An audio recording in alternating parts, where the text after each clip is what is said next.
روش باش أنا وجيروكا بندقدم جيرد بيجن ريكا تشوكي بيجن توشا عمودي ديكا فافروكين فرنسي عمودي خست داويا صلاة تسهيدة ملت بشتي توش خلاص بو بشتي ليدان نما ملت عمودي كرد الفلها هاتن غزبي كومون بفرنسيا غنى ودفيكون باركن ريسبيا عمودي تشاوا كرن ريكش فلهين عمودي البكرن بقالي قامشلوتن ودرباسبون او ريخا ريكاكو جيركوتن ريكا تشوكي يعني كتبو خاص يكي خلاص كج برسغريكاكي كريكا تشوكي جيرفكي او جير بيجن ريكا تشوكي افنتا كردي بزمان عربي بيتش يقول المثل الكردي طريق العصفورة.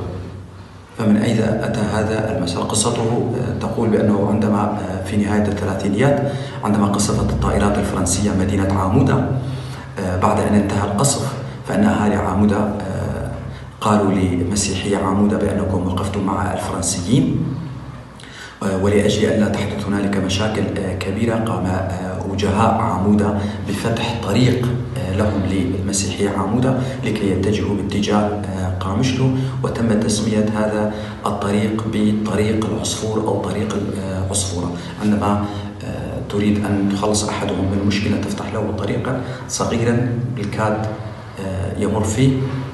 هذا هو أو هذه هي مناسبة الحكمة و جيروكا بندية وسباسيوال.